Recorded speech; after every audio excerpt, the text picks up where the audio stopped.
हम इस पृथ्वी में आने से पहले, जन्म लेने से पहले जिस लोक में आज से हजारों लाखों साल पहले के क्रिएट हुए, हम उसी में ही बैठे रहे और उससे उठ के हम इस पृथ्वी में आए। यहाँ पृथ्वी से उठेंगे और डेथ और डे ऑफ जजमेंट के दरमियान में जो टाइमिंग है हम उसमें चले जाएंगे और उसके बाद पूरे जितनी भी दुनिया के लोग होंगे, जितने भी मानव जाति होंगे, सबका इकट्ठा एक दिन डे ऑफ जजमेंट होएगा और उसके बाद अटर्नल फैसले हो जाएंगे जिसने जिधर जाना हुआ। जो इसके बीच वाला टाइमिंग है आफ्टर डेथ, ये 1 दिन का है या 1 करोड़ साल का है या 1 लाख साल का है, वो हर एक के लिए फीलिंग में डिफरेंट गुजरेगा। ऐसा नहीं है कि जो आज से 1000 साल पहले के मरे हुए लोग हैं, वो बेचारे ज़्यादा कष्ट काटेंगे या ज़्यादा दुःख काटेंगे या ज़्यादा लंबा अरसा स्वर्ग में या नरक में रहेंगे, ऐसा नहीं है। टाइम की जो फीलिंग है, वो रब जिसके ऊपर चाहे जितनी चाहे बिता दे। आधे घंटे को रब किसी के लिए 1 साल कर दे और किसी के लिए आधे घंटे को आधा सेकंड कर दे। उस टाइम की जो बीतने की स्पीड है, वो स्पीड रब के हाथ में है। वो उसको जिस तरीके से चाहे बिता दे। जब ये मोहम्मद साहब जी जो हैं, ये जब गए थे आकाश पे और रब से मिलकर आए, रब से बातें करके आए और वापस जब आए ना, तो उस वक़्त आकर इन्होंने देखा कि ये अपनी पूजा पाठ करने से पहले अपने हाथ-मुँह धोते हैं, लोटे के साथ पानी लेके ना, इनके यहाँ उसके लिए एक टिपिकल वर्ड है, वो मेरे ज़हन में इस टाइम पे नहीं आ रहा। बहरहाल ये अपने हाथ धोते हैं, फेस धोते हैं, पाँव धोते हैं। इस एक्शन को कुछ ये कहते हैं पूजा से पहले, मेरे वो ज़हन में नहीं है अभी।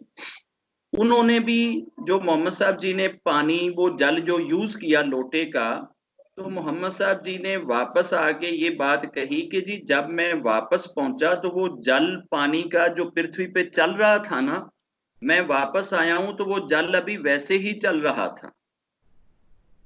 और जिस बिस्तर से मैं उठकर गया, वो बिस्तर वैसे ही गर्म था और जो कुंडी ऐसे खुली और वो कुंडी ऐसे खोलते हैं तो हिलती है ना, तो कुंडी ऐसे ही हिल रही थी कि जब ये वापस भी आ गए।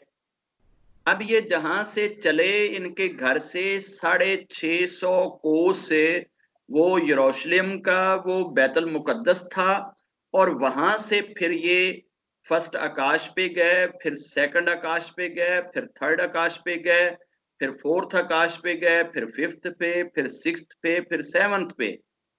7वें आकाश पे रब के साथ बैठ के बातें हुई। फिर इनको गणों ने पूरे नरक की, पूरे स्वर्ग की सैर कराई गई। इन्होंने नरक के अंदर बेशुमार नरकियों को देखा कि वो डिफरेंट टाइप की तकलीफों में हैं और स्वर्गियों को देखा कि वो बहुत मजे और आनंद में हैं। तो ये सारी चीजें जो उन्होंने देखी, इसमें पृथ्वी के हिसाब से 18 वर्ष का टाइम था। जमीन के टाइमिंग के हिसाब से 18 वर्ष का टाइम था। 18 वर्ष ये आकाश पे रहे और वापस आए। ये काम इन्होंने 18 वर्षों में किया और जब वापस आए हैं तो वो पानी जो है वो वैसे ही बह रहा था और वो जो कुंडी थी वो वैसे ही हिल रही थी और जो उनका बिस्तर था वो वैसे का वैसे ही गर्म था। यानी पृथ्वी को उस स्थिति में, उस पोजीशन में टाइम ही नहीं बीता। आप यूं कह लें कि 5 से 10 सेकंड टाइम बीता होगा, तो 10 सेकंड के अंदर उधर 18 वर्ष का टाइम बीत गया और 10 सेकंड के अंदर अंदर एक आदमी 650 कोस है। उस वक्त तो ये टैक्सियां, ये गाड़ियां, ये मिजल, ये जहाज, ये चीजें नहीं थी। उस वक्त तो ये ऊंट और ये गधे और ये खच्चरें और ये घोड़े, इनके ऊपर सफर था। तो उनको गण लेकर गए और गण ही इनको ऊपर आकाश पे लेकर गए। तो जब इन्होंने सुबह आकर बताया अपने कंपेनियंस को, लोगों को, कि मैंने रात को ऐसे-ऐसे बैतुल मुकद्दस भी देखा है और मैंने पहला आकाश भी देखा है, सेकंड आकाश भी, इस तरीके से मैंने स्वर्ग भी देखा, नरक भी देखा। मैंने इतनी देर तक नरक में लोगों को ऐसे-ऐसे होते हुए देखा, डिफरेंट। उन्होंने बताया कि जी किस-किस बंदे को कैसे-कैसे कष्ट दिया जा रहा था। एक बंदा था, उसको पत्थर पे उसका सर रखते थे और ऊपर से एक भारी पत्थर मारते थे, और जब पत्थर मारते थे उसका सर बिल्कुल पिचक जाता था, यूं हो जाता था ऐसे।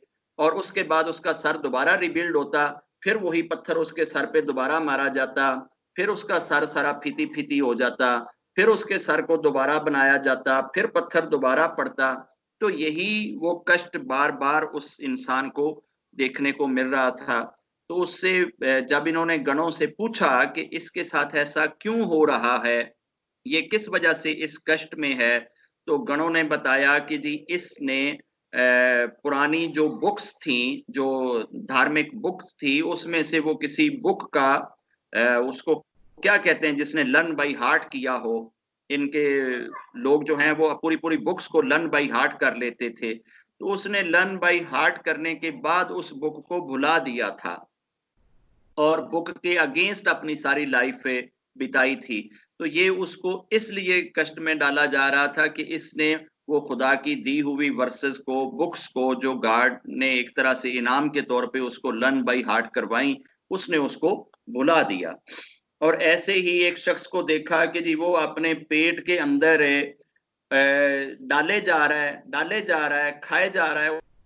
उसके आगे बड़ा मतलब कि गलीज किस्म का गंदा खाना पड़ा हुआ है, और दूसरी तरफ बड़ा खुशबूदार और बड़ा प्यारा खाना भी पड़ा हुआ है, मगर वो गंदे भोजन को बार बार खाए जा रहा है, अच्छे भोजन की तरफ वो नहीं जा रहा।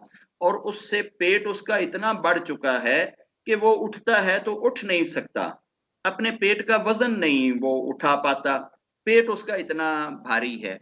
तो इन्होंने जब गणों से पूछा कि इसके साथ ऐसा क्यों हो रहा है, इस आदमी ने दुनिया में क्या किया है, तो उसको बताया गया, गणों ने ये बताया कि ये दुनिया के अंदर इंटरेस्ट का बिजनेस करता था, इंटरेस्ट खाता था। ये अपना धन लोगों को दे देता था और लोगों से उसके बदले में ब्याज जो है वो लेता था।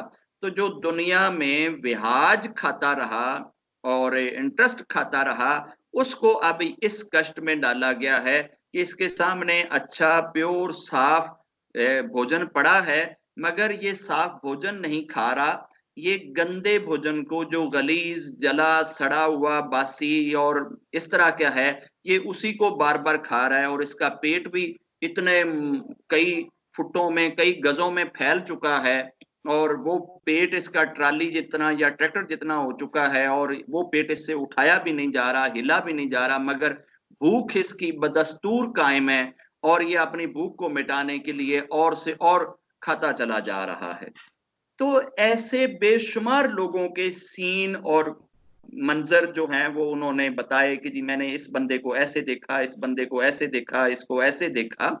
ये सारे सीन उन्होंने बताए जब पे, तो उनमें से एक शख्स ऐसा था कि जिसने ये कहा कि ये कैसे पॉसिबल है कि आपने ये, कहते हैं कि जी मेरा पानी भी चल रहा था और मेरी कुंडी भी हिल रही थी और मेरा बिस्तर भी गर्म था, और मैं इतनी देर में इतने लंबे लंबे सीन भी देख के आ गया, इतनी चीजें भी मैं देख के आ गया, आप इतनी बातें भी लोगों से करके आ गए, ऐसा कैसे हो सकता है। तो आकाश की चीजें तो मैं चलो नहीं जानता, तो उस बंदे ने वो जो बैतुल मुकद्दस था वो देखा हुआ था, और इन्होंने अभी नहीं देखा हुआ था। यानी कि मोहम्मद साहब जी ने तो अभी वहां का ट्रेवल ही नहीं किया था, वो कभी विदेश गए ही नहीं थे, और सारी दुनिया को उस वक्त पता था कि ये तो जब से जन्म लिया है ये हमारे सामने ही पले बड़े हुए हैं, इतने हुए हैं, आज तक ये कभी बाहर गए ही नहीं है। तो ये भला उस जगह को कैसे देख सकते हैं। जैसे अभी कोई मोहल्ले में 10 साल का बच्चा और वो उसने एक दिन भी अमेरिका का सफर ना किया हो, तो वो, आज तो चलो मीडिया है, उस वक्त तो ये मीडिया, टीवी चैनल, इंटरनेट, ये वो ऐसी कोई चीज नहीं थी। तो उसने कहा कि जी ये आदमी झूठा है, ये ऐसे नहीं हो सकता, मैंने बैतुल मुकद्दस को देखा है, मैंने वहां रह के उसकी सेवा करी है, मैं समझता हूं, ये मुझे बताएं कि उसके कंडीशन क्या है, उसकी वॉल्स कैसी हैं, उसकी छत कैसी है, उसके डोर्स कितने हैं, खिड़कियां कितनी हैं, ये चीजें अगर ये मुझे बता दे तो फिर मैं समझूंगा कि इन्होंने रात को वो जगह देख ली है, और अगर ऐसा नहीं है तो मैं इस चीज पे बिलीव नहीं लाता। तो लोगों को उसने इकट्ठा कर लिया, 100-150 लोग इकट्ठे हो गए, और इकट्ठे होके उन्होंने मोहम्मद साहब जी को चैलेंज किया कि जी हमारे इस बंदे के सामने अगर आप बैठ के ये बात कहें तो ये बंदा आपको झूठा सच्चा कहेगा तो हम मानेंगे कि जी आपने वाकई वो जगह देखी है। तो अगर इस आदमी ने आपको ये कह दिया कि नहीं ऐसा नहीं है, तो फिर हम बंदे भेज के चेक करेंगे। तो इसलिए आपको जो कुछ बोलना पड़ेगा इसके सामने सही सही बोलना पड़ेगा, अदरवाइज अगर झूठ हुआ तो हम बंदे भेज के चेक कर लेंगे। तो मोहम्मद साहब जी ने कहा कि जी ठीक है, ये इस बंदे को मेरे सामने बिठा दें और इसको कहें कि ये उसकी क्या चीज देखना चाहता है या चेक करना चाहता है वो मैं बता देता हूं। तो उन्होंने उस जगह के बारे में कहते हैं कि इतनी डिटेल से बताया कि जी इतने दरवाजे हैं, इतनी खिड़कियां हैं, उनके ये कलर हैं, फलां दरवाजे के ऊपर इस कलर का पर्दा लटका हुआ है, वो उसके ऊपर ये पिक्चर बनी हुई है, वो फलां कोने से फटा हुआ है, और इस जगह पे इतनी ये चीज पड़ी है, फलां जगह पे लकड़ी को दीमक लग चुकी है, फलां जगह पे ऐसे। इतनी बारीकी के साथ उन्होंने ये सारी चीज बता दी कि उस आदमी ने ये कहा कि जितनी बारीकी से डिटेल से ये बता रहे हैं, इतना तो मैं उधर इतने वर्ष सेवा करके भी नहीं उस चीज को जान सका या पहचान सका, तो ये जो कुछ कह रहे हैं ये सच कह रहे हैं। मगर लोगों ने बिलीव ना किया, और लोगों ने कहा कि नहीं ये दोनों आपस में मिले हुए हैं, और इसने महज हमें चकमा दिया है, हमें चक्कर दिया है, और हमें सबको इकट्ठा कर लिया है, और खुद ही डिनाई करने की बजाय खुद ही कन्फर्म कर रहा है। तो उन्होंने फिर अपनी 8-10 बंदों की एक टीम भेजी, और ये बातें सारी उन्होंने लिखवा ली मोहम्मद साहब से कि जी आप जैसे जैसे बता रहे हैं ये सारी बातें लिख कर दें, ताकि आप बाद में मुकर ना जाएं। आपको हम चैलेंज अब करें तो आपने ये कहना जी मैंने तो ऐसे नहीं बोला था, उस वक्त ऑडियो वीडियो रिकॉर्डिंग तो थी नहीं, तो लोग लिख लेते थे। लिख के उन्होंने अपने दो बड़े जो सरदार थे, जो रईस थे, उनके पास वो दोनों कापियां रखवा दी, और उधर से तीसरी कापी दे के एक टीम को भेज दिया।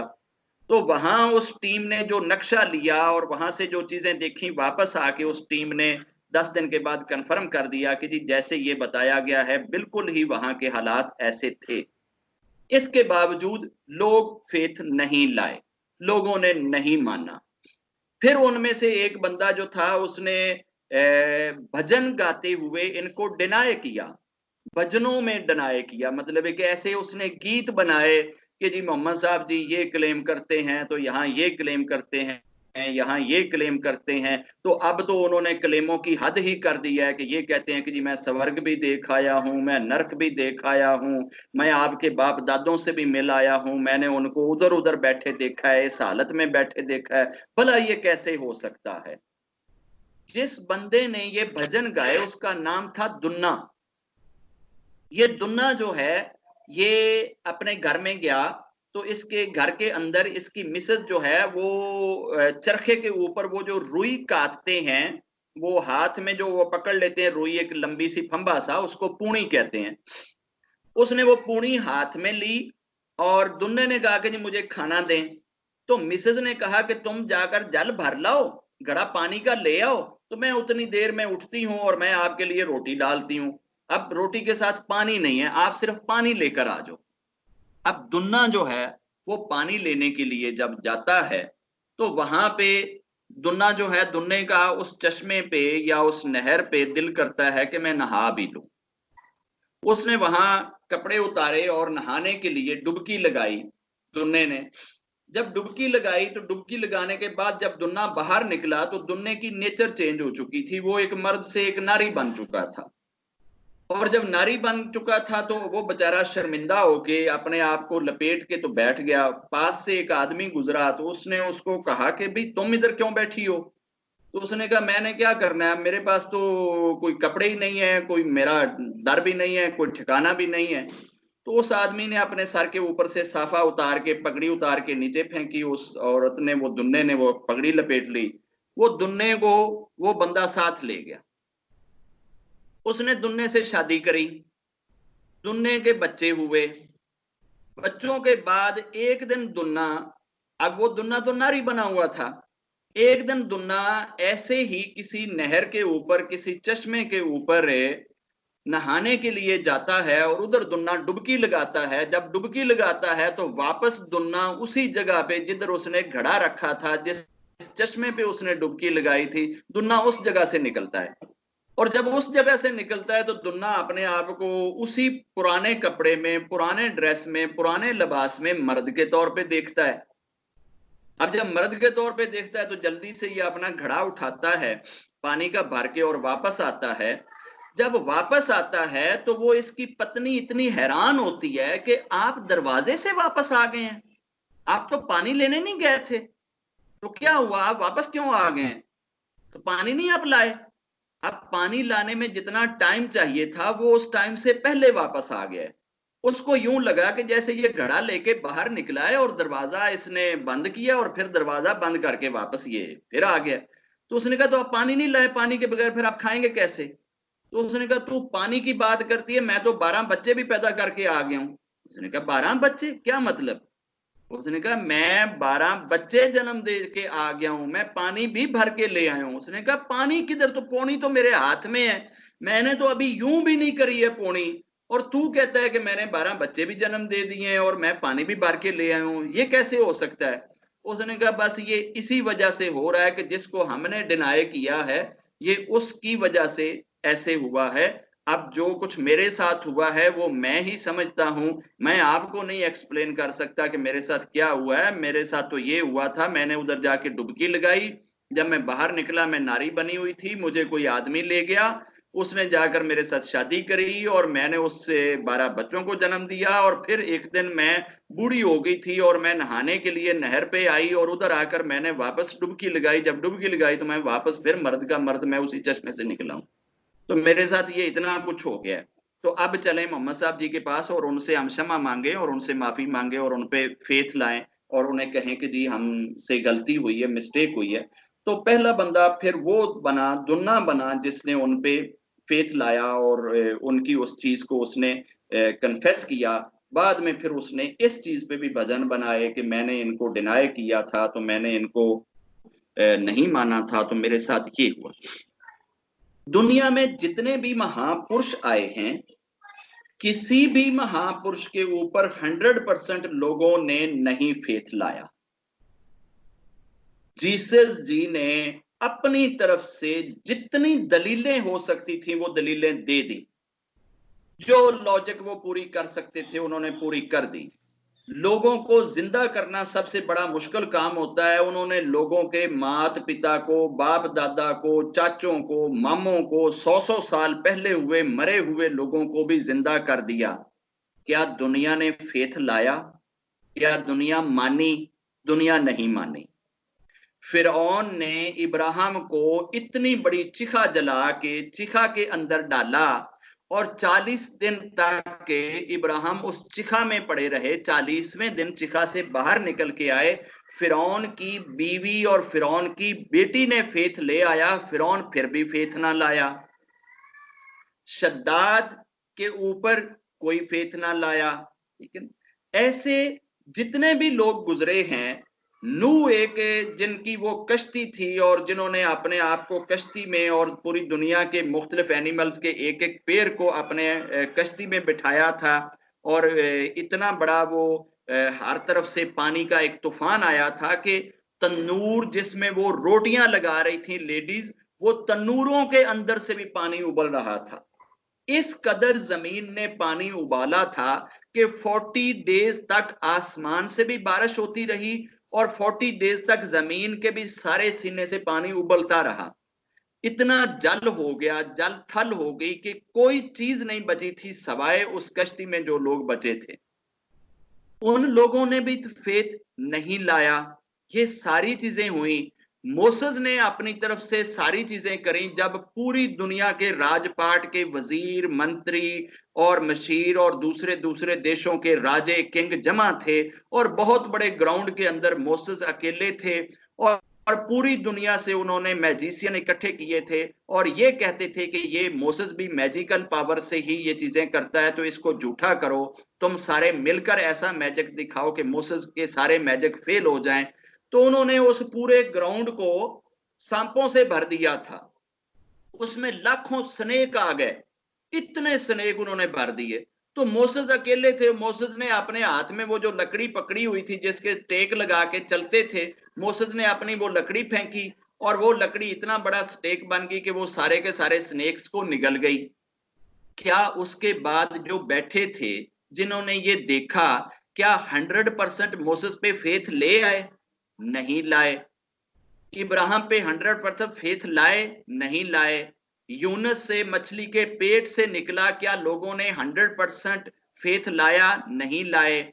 मैरी ने 2 दिन के बच्चे से कहा कि इनसे बातें करो, क्या सारे के सारे जीसस के ऊपर फेथ लाए? कोई नहीं लाया। मोहम्मद साहब जी ने चांद को 2 टुकड़े करके एक को लेफ्ट साइड से एक को राइट साइड से गुजार दिया, क्या लोग फेथ लाए? कोई नहीं लाए।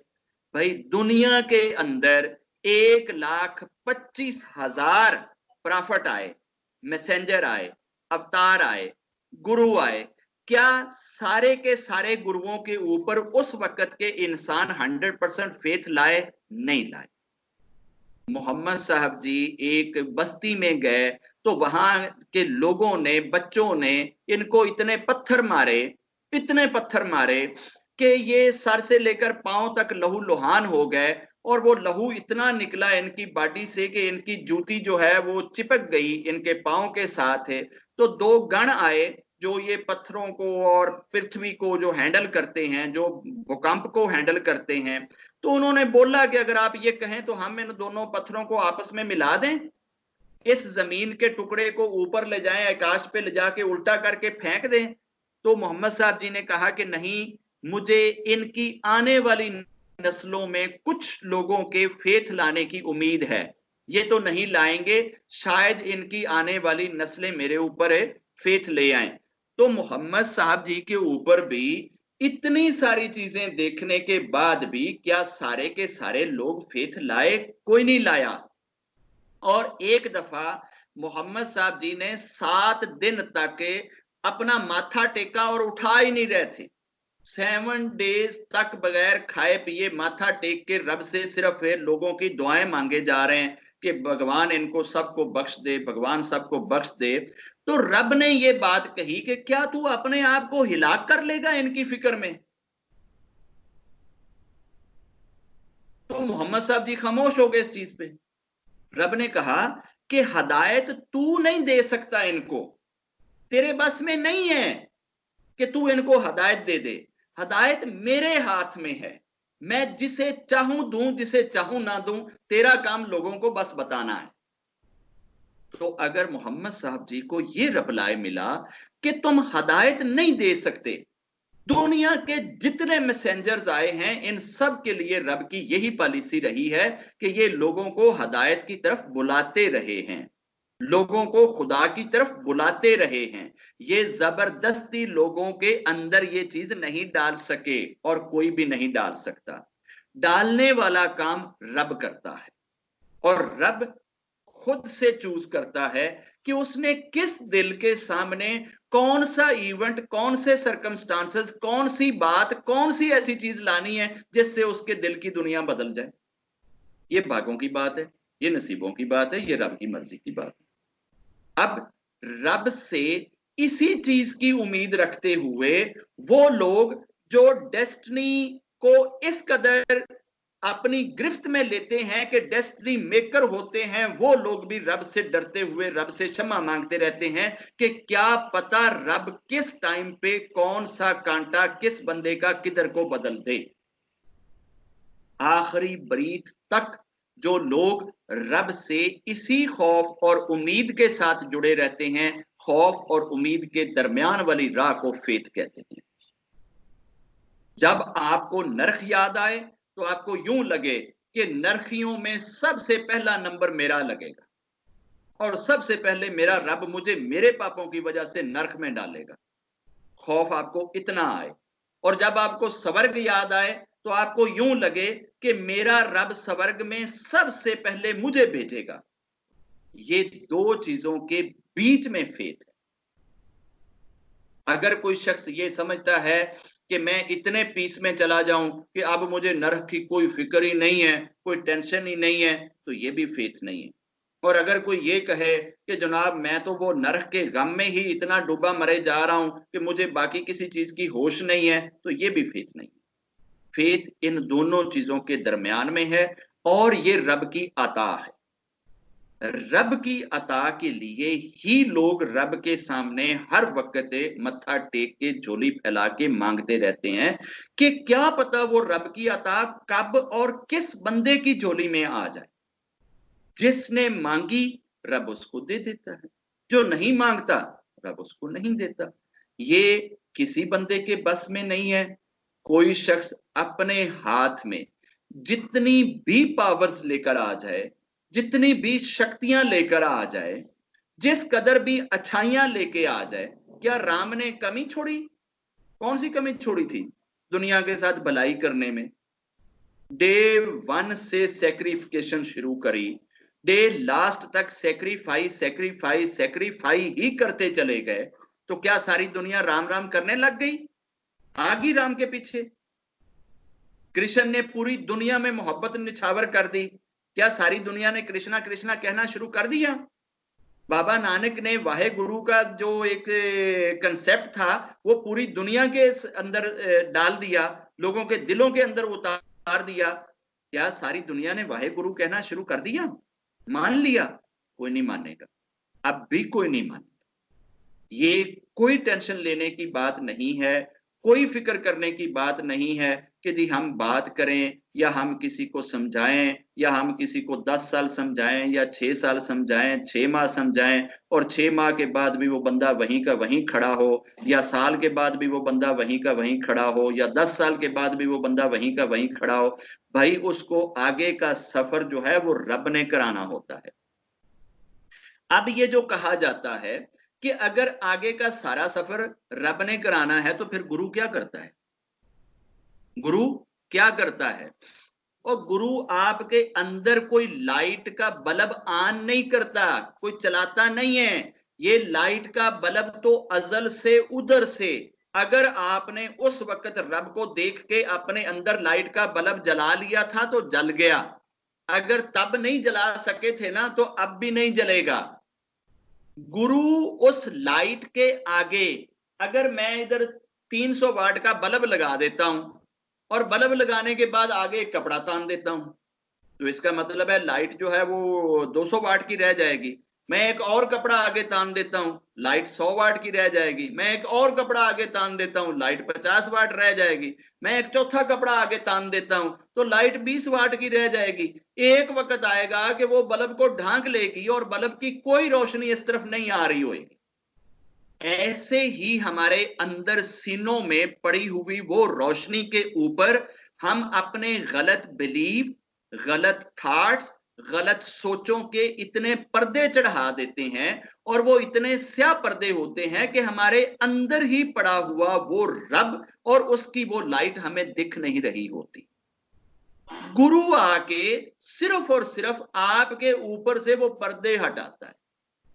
पर्दे हटाने के बाद आपकी अपनी वो अंदर वाली लाइट जो है वो निखर के सामने आती है। अब अंदर जो लाइट है वो आपकी अपनी है। आपने 10,000 का बल्ब लगा रखा है, 2,000 वाट का लगा रखा है, 100 वाट का लगा रखा है, 50 वाट का लगा रखा है, वही निखरना है, उसी ने ही सामने आना है। और कहने को यही कहा जाता है कि गुरु आपको स्पिरिचुअली तौर पे निखारता है। और निखारने का ये मतलब नहीं है कि बल्ब ਤੁਹਾਡੇ अंदर लांदा है, वो बल्ब दे अगे ਜਿਹੜੇ ਤੁਸੀਂ पर्दे लाए हुए ने उन्हां पर्दियां ਨੂੰ हटांदा है। अब वो पर्दों को हटाने का काम करने वाला वो आपका इंटरमीडियरी है, वो आपका मिडलमैन है। आपका बल्ब तो रब से उस वक्त जुड़ा था, आपको अपने पर्दों की समझ नहीं है, आपको अपने पर्दों का पता नहीं है। आप उस वहम में हैं कि शायद हम किसी अच्छाई की तरफ चल रहे हैं, मगर आप उन पर्दों को और गहरा करते जा रहे हैं और बड़ा करते जा रहे हैं, और उन पर्दों के अंधेरे में और आप टामक टोइयां मारते हैं। फिर एक वक्त आता है कि आपको सही और गलत की पहचान ही नहीं रहती। आपके लिए इतना मुश्किल हो जाता है कि आपको कहीं से भी ये नहीं पता चल रहा होता कि what is right what is wrong. आपके पास करोड़ तरह की राय इधर से आई होती है, 1 करोड़ तरह की राय इधर से आई होती है, और 2 करोड़ राय ने आपको बिल्कुल ऐसे बनाया हुआ होता है कि जैसे आप किसी बंदे को फिरकी में रख के उसको 10,000 चक्रों वाली मशीन पे चढ़ाने के बाद जब उसको अच्छी तरह से भौं आ जाए, उसके बाद आप उसको छोड़ दें। अब वो बकिया लाइफ सारी उसी वो भंवर भंवेरी में ही गुजार देगा। उसको कख पता नहीं चलेगा कि दुनिया घूम रही है या मेरा माइंड घूम रहा है, मैं किसी जगह पे खड़ा हूं या मैं किसी जगह पे बैठा हूं। वो चलने की कोशिश करे तो पांव कहीं जाते हैं, शरीर कहीं जाता है, माइंड कहीं जाता है। यही हालत इंसान की होती है जब इंसान इस दुनिया के बेकार किस्म के नॉलेज के पीछे पढ़ के वो इतनी चीजें इकट्ठी कर लेता है कि घर के अंदर उसको ये नहीं पता होता कि मेरे घर का फ्रिज किधर पड़ा है, मेरे घर में रजाई किधर पड़ी है, मेरे घर का कंबल किधर पड़ा है। और ये सारा कुछ उथल उथल पड़ा होता है। कभी उसको कंबल उछल के नजर आता है, तो कभी उसको फ्रिज नजर आती है, तो कभी क्या चीज नजर आती है, तो कभी कंबल की तरफ जाएगा तो उतनी देर में फ्रिज को भूल जाएगा, और जब फ्रिज की तरफ जाएगा तो रजाई नहीं नजर आएगी, रजाई लेने जाएगा तो रोटी भूल जाएगी, रोटी लेने जाएगा तो जल का नहीं पता चलेगा। तो ये स्यापे उस वक्त होते हैं जब ऊपर वाले ने आपके लिए हदायत के रास्ते बंद कर दिए। और ऊपर वाला हदायत के रास्ते तब ही खोलेगा जब आप ऊपर वाले के सामने रोज झोली फैला के उससे हदायत मांगे। क्या हम रब से ये नहीं कह सकते कि मेरे रब मेरी सोच को ऐसा कर दे जो मुझे तेरी तरफ ले जाने वाली बन जाए, मेरे रब मेरी सोच को ऐसा बना दे जो मुझे तेरी शान को समझने और तेरी अजमतों को समझने वाली बन जाए। आखिर रब के साथ हम हर वक्त मुकाबला क्यों करते रहते हैं? रब के अपोजिट ही क्यों खेलते रहते हैं? रब से ही ऐसा क्यों चाहते हैं जी रब आपे आवे, एक मेरे इधरों लावे, एक मेरे इधरों लावे, तो फिर मैनू कवे ए काम कर, तो फिर मैं करांगा। रब ऐसे नहीं करता। रब कोई भी काम कंपल्शन से नहीं करता, जबरदस्ती से नहीं करता। वो आपको फ्री हैंड देता है, और उसने तो अपने आप को शम्मा की तरह रोशन कर दिया था। आप ही परवाने की तरह फिर रहे थे।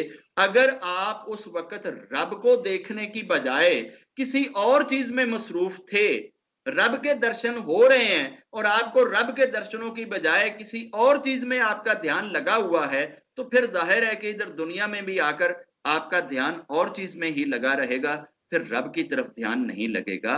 जिस बंदे ने उस वक्त जब डिवाइन दर्शन हो रहे थे, रब के अटर्नल दर्शन हो रहे थे, फर्स्ट दर्शन हो रहे थे, जिस बंदे ने सबसे पहले यस कहा कि हाँ तू हमारा रब है, और उसको दिल की अथाह गहराइयों से मान लिया कि तू हमारा रब है, वो प्राफ्टों का सरदार बन गया। उसके बाद बाकी सारे प्राफिट बन गए, मैसेंजर बन गए, अवतार बन गए, और उसके बाद जिन्होंने थोड़ी सी कमी करी वो सारे के सारे गुरु बन गए, ऋषि बन गए, मुन्नी बन गए, वली बन गए, कुतुब बन गए, पीर बन गए, बुजुर्ग बन गए, नेक शख्स बन गए। और उसके बाद जो बचे खचे थे वो बलीवर बन गए, और उन्होंने तो बाद वालियां नूं रब ने बलीवर भी नहीं रहन दिता, वो नॉन बलीवर बन गए। अब नॉन बलीवर सिर्फ वो नहीं है जो चाइना में रहते हैं, जो जापान में रहते हैं, जो रशिया में रहते हैं या अमेरिका में रहते हैं और कहते हैं देयर इज नो गॉड। इन नॉन बिलीवर से वो लोग बड़े नॉन बिलीवर हैं जो कहते हैं कि रब है, मगर रब नू बिल्कुल भी नहीं मानते, बिल्कुल भी अपनी जिंदगी च नहीं आन देंदे, और रब नाल कोई कंटैक्ट नहीं करते, कोई राबता नहीं करते, कख नहीं ਉਹਦੇ बारे जानते, समझते ही नहीं, लेकिन कहते हैगे ने कि जी रब है। ये कहने वाले सगों ज्यादा झूठे ने। एक बंदा कहता है जी मेरी मां ही कोई नहीं है, मेरा कोई बाप है ही नहीं है, तो वो किसी के साथ क्या भलाई करेगा जब वो कह रहा है कि जी मेरा मां बाप है ही नहीं है। एक बंदा कहता है जी इस कमरे च मेरी मां रहिंदी है लेकिन मैं ਉਹਦੇ ਨਾਲ नेकी नहीं करता, मेरी मां रहिंदी है, मेरा बाप रहिंदा है लेकिन मैं ਉਹਨਾਂ ਦੇ ਕੋਲੇ नहीं ਜਾਂਦਾ, मैं कदी ਉਹਨਾਂ ਦੀ बीमार पुरसी नहीं करता, मैं ਉਹਨਾਂ ਦੇ ਜਾ ਕੇ ख्याल नहीं करता। ਜਿਹਦਾ मतलब है तू तो ज्यादा ਵੱਡਾ पापी है। ਜਿਹਦਾ ਜਿਹੜਾ ਮੰਨਦਾ ਹੀ ਨਹੀਂ ਉਹਨੂੰ ਤਾਂ ਪਤਾ ਹੀ ਨਹੀਂ ਨਾ, ਉਹ ਤੇ ਇਹ ਸਮਝ ਰਿਹਾ ਨਾ ਕਿ ਮੇਰਾ ਕੋਈ ਹੈ ਹੀ ਨਹੀਂ ਹੈ, ਉਹ ਤੇ ਛੋਟਾ ਪਾਪ ਕਰ ਰਿਹਾ, ਤੁਸੀਂ ਤੇ ਉਹਦੇ ਤੋਂ ਵੀ ਵੱਡਾ पाप कर रहे हो।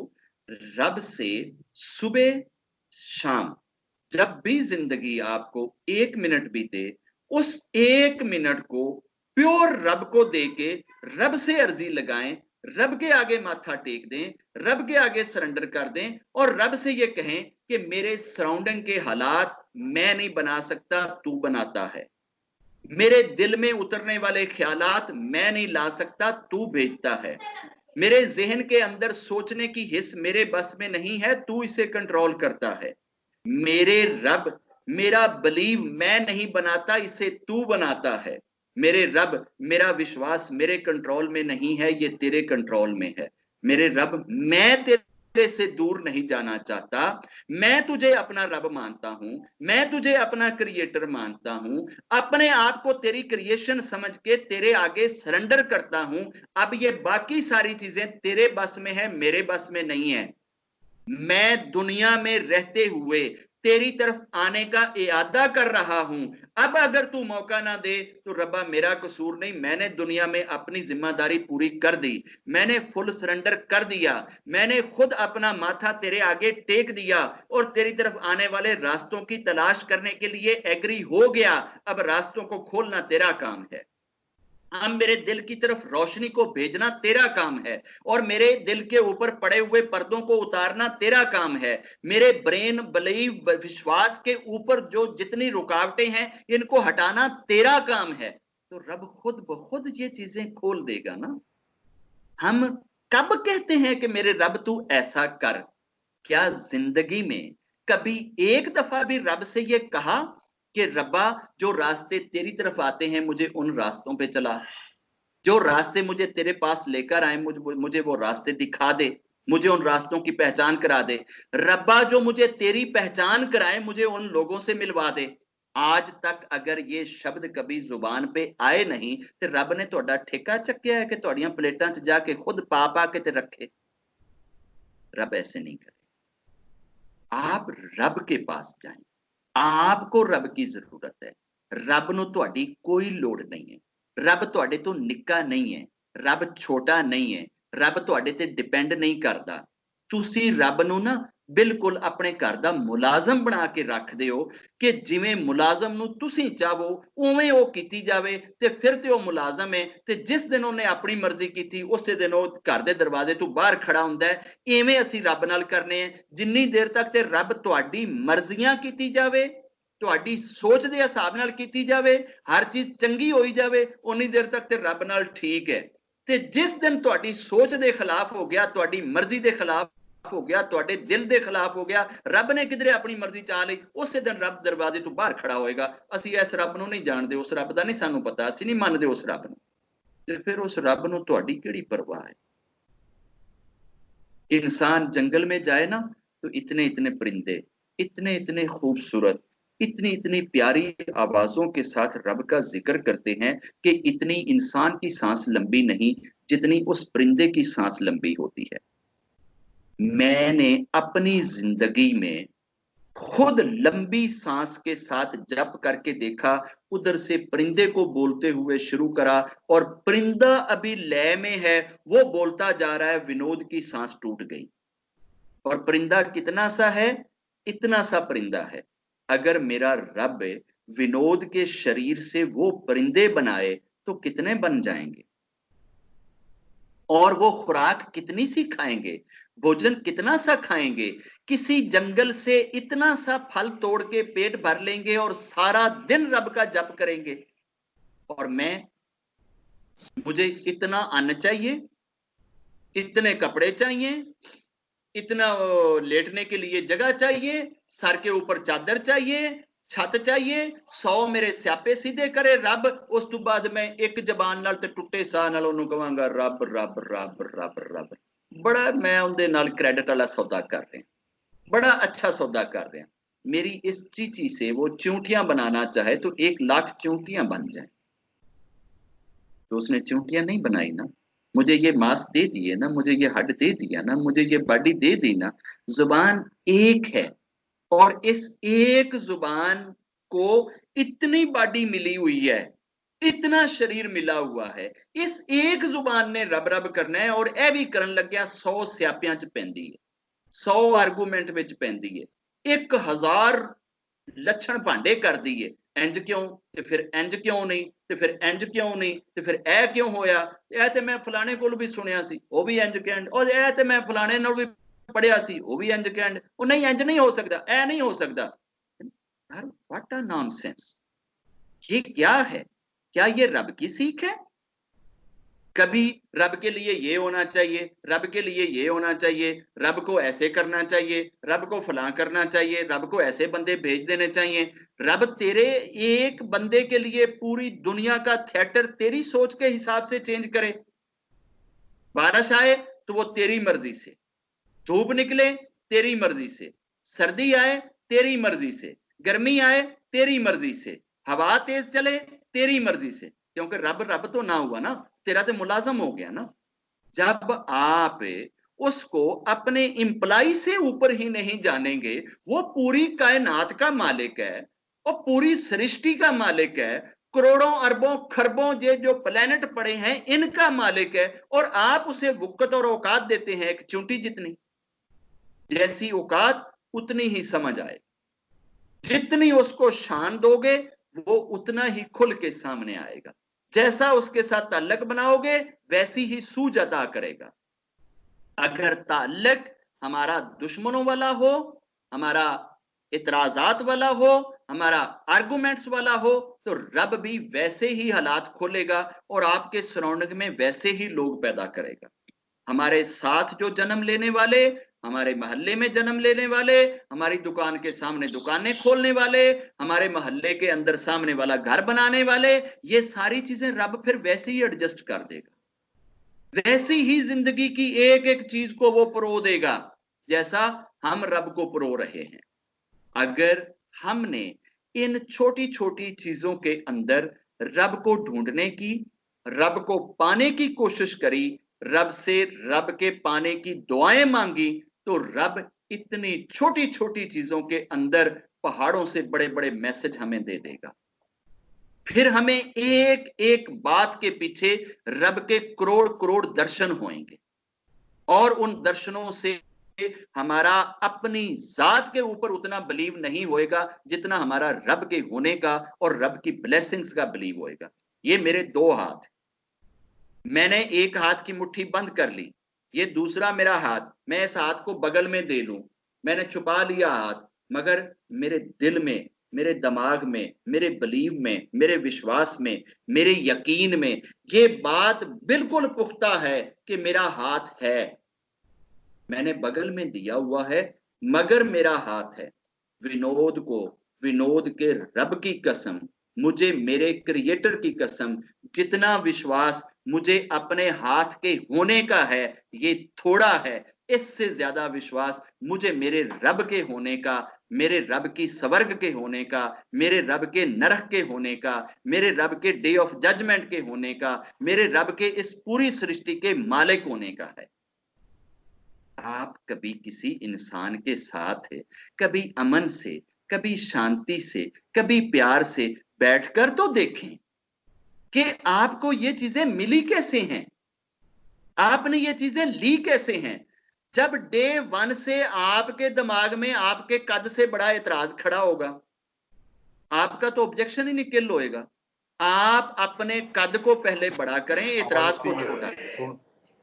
सारी जिंदगी हम उस बड़ी चीज के पीछे खड़े रह जाते हैं, बड़ी चीज आगे खड़ी रह जाती है, आंखों के आगे यूं करके आती है, हम अन्ने बने रहते हैं, नजर ही कख नहीं आंदा।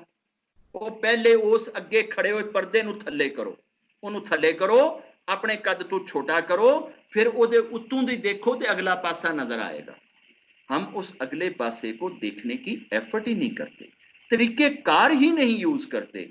हमेशा अंधेरी रातों के अंदर, अमावस्या की रातों के अंदर, काले पत्थर के ऊपर अगर चलने वाली चूंटी को हम देखने की कोशिश करेंगे तो वो कभी नजर नहीं आएगी। जब हर तरफ स्याही, और उस स्याही के अंदर आपने पहले ही स्याह कंसेप्ट बना रखे हैं, स्याह बिलीव बना रखे हैं, स्याह विश्वास बना रखे हैं, उन स्याह विश्वासों के साथ जब आप पत्थर के ऊपर ढूंढने के लिए निकलेंगे तो आपको सवाए अंधेरों के और कख नहीं मिलेगा, सबसे पहले आपको उस अंधेरे पत्थर के ऊपर चलने वाली जीव और चूंटी को ढूंढने के लिए अपने हाथ के अंदर टार्च पकड़नी पड़ेगी।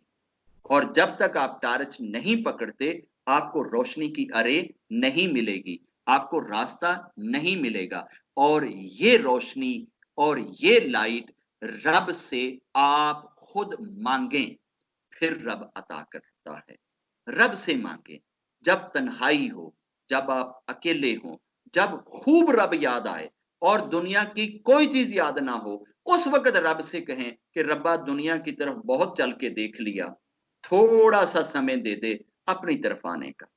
मैं कुछ टाइम सिर्फ तेरे साथ बिताना चाहता हूं, बाकी दुनिया की सारी चीजें मैंने साइड पे कर दी हैं, ये टाइम मैं सिर्फ तेरे लिए लेकर आया हूं। अब मुझे अपने से दूर ना कर, अब मुझे अपने पास बुला, अपने करीब कर, अपने दर्शन करा, अपनी प्रेजेंस दिखा, मुझे यकीन दिला, मुझे विश्वास दिला कि तू है। जब तक तुम ऐसे करोगे नहीं, रब को क्या पड़ी है, उसने आपसे लेना क्या है, तुम उसको दे क्या सकते हो। ਉਹ ਸਾਰਾ ਕੁਝ ਤੇ ਉਹਦਾ ਮਾਲਕ ਉਹ ਹੈ ਤੇ ਤੁਸੀਂ ਇੱਥੇ ਨੌਕਰ ਉਹਦੇ ਬਣ ਕੇ ਰਹਿਣ ਦੀ ਬਜਾਏ ਇਹ ਸਮਝਦੇ ਹੋ ਕਿ ਉਹਨੂੰ ਤੁਹਾਡੀ ਪਰਵਾਹ ਹੋਵੇ।